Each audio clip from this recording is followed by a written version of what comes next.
नमस्कार, आप देख रहे हैं JTV न्यूज। उमरिया जिले के बिरसिंहपुर पारी वन परिक्षेत्र के अंतर्गत बरबसपुर फीट के कच्छ क्रमांक RF 576 बंधा में नर तेंदुए का शव पाया गया, जहां शिकारी द्वारा शिकार करने की आशंका जताई जा रही है एवं तेंदुए के शव से दांत एवं पंजे और नाखून रहित शरीर के अंग पार्ट्स हैं गायब है।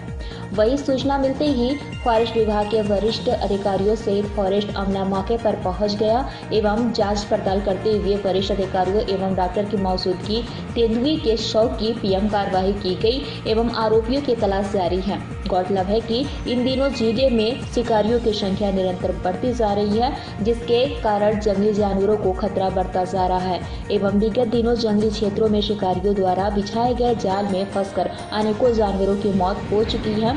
शिकारियों के द्वारा जंगली जानवरों का शिकार करके उनके शरीर के अंगों की महंगे रेट पर तस्करी की जा रही है। PC उमरिया से शंकर सिंह चंदेल की एक खास रिपोर्ट। पाली थाना क्षेत्र अंतर्गत बरबसपुर एक गांव है, वहां पर तेंदुए का जो शव पाया गया, जिसके नाखून वगैरह सारे निकाल लिए गए हैं। तो इससे तो बिल्कुल 100% सत्य है कि ये शिकारियों का काम है और इस तरीके की वारदात बांधवगढ़, चूँकि हमारा विश्व धरोहर है, यहाँ पर बांधवगढ़ के कारण उमरिया जिला ही प्रख्यात है और वन्य प्राणियों का संरक्षण करना हम सबका काम है। अपने अपने स्तर पर सभी वन्य प्राणियों का संरक्षण करें, उनकी सुरक्षा करें और इस प्रकार के जो अपराधी हैं जो शिकार करते हैं, शिकार अक्सर बांधवगढ़ एरिया में भी होता है और पाली में तो हुआ। मौके पर वन विभाग की टीम पहुंच गई और उन्होंने सजगता से काम किया। यथासंभव विधिक जो कार्यवाही है वो कर रहे हैं। मेरा निवेदन सिर्फ इतना है कि जो इस प्रकार के शिकारी पकड़े जाते हैं, उनके साथ किसी प्रकार की रूल रियायत नहीं होनी चाहिए। अब कानूनन जो सख्त से सख्त सजा उपलब्ध हो वो दिलाई जानी चाहिए ऐसी स्थिति में, ताकि दूसरे के लिए मिसाल कायम हो और पुनः वन्य जीव, वन्य प्राणी और प्रकृति हमारे जीने का एक साधन है और इनकी सुरक्षा करना हमारा बहुत कर्तव्य है। धन्यवाद। पाली वन परिक्षेत्र के अंतर्गत एक तेंदुए का शव पाया गया है, जिस पे शंका जताई जा रही कि तस्करों के द्वारा, शिकारियों के द्वारा इसका शिकार किया गया है, क्योंकि उसके शरीर के कई अंग जो है तो गायब है और वन विभाग के सभी सरकारी महकमा पहुंच करके, बड़े बड़े डिपो और अन्य अधिकारी पहुंच करके उसको PM करवाते हुए उसका अंतिम संस्कार जो फॉरेस्ट विधि जीव जंतु वन प्राणी के अंतर्गत आता है, उस नियम तौर के अंतर्गत उसका अंतिम संस्कार किया गया है। और फॉरेस्ट विभाग इन अपराधियों तक पहुँचने की कोशिश में लगी है और फॉरेस्ट पुलिस ये सभी मिल करके और क्षेत्र के नागरिक मिल करके ऐसे जीवों के साथ क्रूर कार्य करने वाले अपराधियों को तत्काल पकड़ करके और इनको कठिन से कठिन कठोर सजा दिया जाए, कठोर कार्रवाई की जाए, जिससे अन्य लोग ऐसा जीवों के साथ में अत्याचार न करें। जिला जो है जंगल से बहुता है, यहाँ बांधवगढ़ है, बफर जोन है, टाइगर जोन है और इसके अलावा भी घनत्व तो ज़्यादा होने के कारण जानवर यहाँ वहाँ विचरित करते रहते हैं। इन दिनों देखने को मिला है कि बिरसिंहपुर पाली वन क्षेत्र में बहुत सारे शेर, हाथी वहाँ पाए जाते हैं। इसी अनुक्रम में जो बिरसिंहपुर पाली के पास जो है बरबसपुर एक गांव है, वहाँ तेंदुआ मिला है, जिसके कि नाखून, बाल और इसके दांत वगैरह गायब है। निश्चित रूप से जिस तरीके से स्थिति है, शंका ये जताई जा रही है कि अवैध शिकार का मामला है। उमरिया बांधवगढ़ नेशनल पार्क में इन दिनों बहुत सारे बाघ अचानक मर जाते हैं, फॉरेस्ट वाले जाने नहीं देते हैं। इस बहुत सारी वन विभाग की भूमिका भी संदिग्ध है।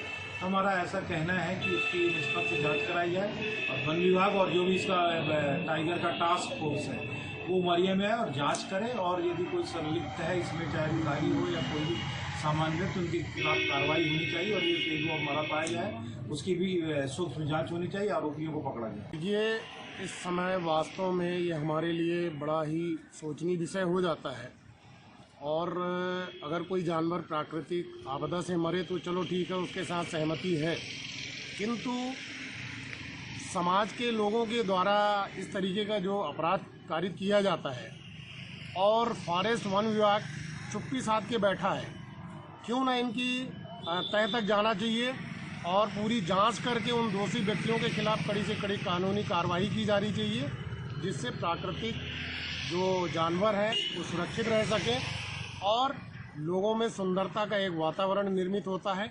जिस प्रकार से आदमी आदमी के लिए सुरक्षा की दृष्टि अपनाता है, उसी प्रकार से हमारा कर्तव्य बनता है कि हम इनके प्रति अपनी जवाबदारी से उनके लिए उत्तरदायित्व अपना पूरा करें। और पाली के अंतर्गत ग्राम बरबसपुर है, वहाँ पे अभी जानकारी मिली कि तेंदुआ का शव पाया गया है जो छत बिछत है।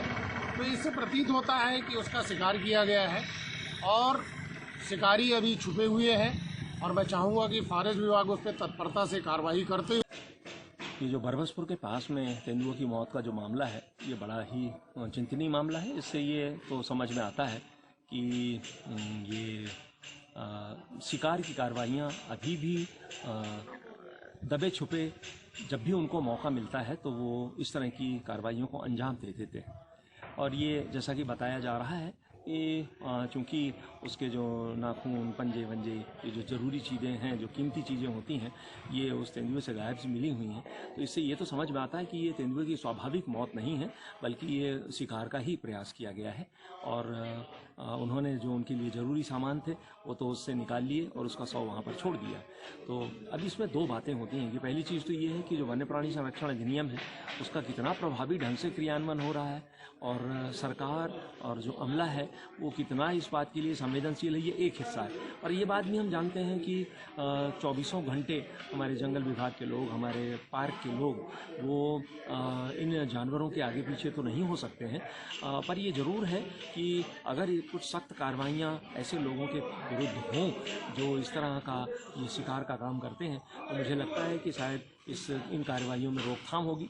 और दूसरा, मैं हर बात के लिए समाज के लिए भी उतना ही उत्तरदायी समझता हूँ कि हम वो तमाम सारे लोग अगर ऐसे लोगों को समाज से कोई प्रश्रय नहीं मिले और समाज के लोग सचेत हों, अगर वो इन लोगों को जानते हैं, क्योंकि इसमें ऐसी बात नहीं है कि तेंदुए से जो नाखून या ये तमाम सारी चीज़ें निकाली गई हैं वो हमारे आपके जैसे ही कोई व्यक्ति होता है जो उनको खरीदता है। तो ये एक पूरा रैकेट समझ में आता है कि ये पूरा एक रैकेट है, एक लिंक बनी हुई होती है जहाँ से इस तरह से शिकार से लेके और पूरा सामान जो बेचे जाने का पूरा एक गिरोह कह सकते हैं इसको, वो इसके साथ में संलग्न होता है। तो मैं समाज के लोगों से अपील करता हूँ कि ऐसी कोई भी वारदात अगर उनके पास या इस तरह के संदिग्ध लोग दिखाई होते हैं तो तत्काल उसकी सूचना पुलिस को, जंगल विभाग के लोगों को, नेशनल पार्क के लोगों को दें। और दूसरी तरफ मैं हमारे जो विभाग के लोग हैं उनसे भी ये अपील करता हूँ कि इस पूरे मामले पे बहुत संवेदनशील रहें और गंभीरता से जांच पड़ताल करें। जहाँ पे भी ऐसे लोग मिलते हैं उनके खिलाफ सख्त से सख्त कार्रवाइयाँ प्रस्तावित की जाएँ।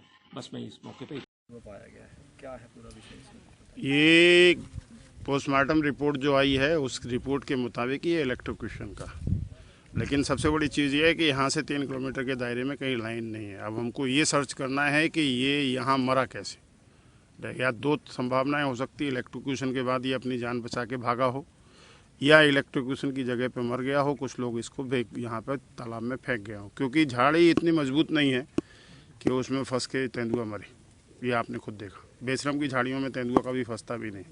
जब पूरे बैल को वो मार के और पेड़ के ऊपर ले जा सकता है तो इन झाड़ियों में फंस के मरे, इसकी संभावना बहुत कम है। सर, साफ तरह से कहा जा सकता है कि शिकार किया गया है। इलेक्ट्रोक्यूशन के 2 उद्देश्य हो सकते हैं। एक ये हो सकता है कि फसल की सुरक्षा के लिए किसी ने तार लगाया हो, फंस गया हो, या ये भी हो सकता है कि डेलिबरेटली किसी ने तार लगाया हो। वो तो जांच के बाद ही बता पाएंगे, लेकिन मामला इलेक्ट्रोक्यूशन का। सर, इसमें पार्ट्स भी कुछ गायब है, क्या क्या? नहीं, इसमें पार्ट्स सिर्फ एक नेल्स है वो अकेला गायब है, बाकी कुछ भी गायब नहीं मिला है, सब इंटैक्ट थे। वही फोटोग्राफ हम ले रहे थे, आप लोग भी देख रहे थे। दांत हो सकता है टूटे हों, ये कह सकते हैं, या दांत जैसे पंजे जो है मछलियाँ खा गई। अब कह सकते हैं कि पंजे सब इंटैक्ट नहीं थे, लेकिन पंजे तो मछलियाँ खा गई, हड्डी तो उनकी इंटैक्ट।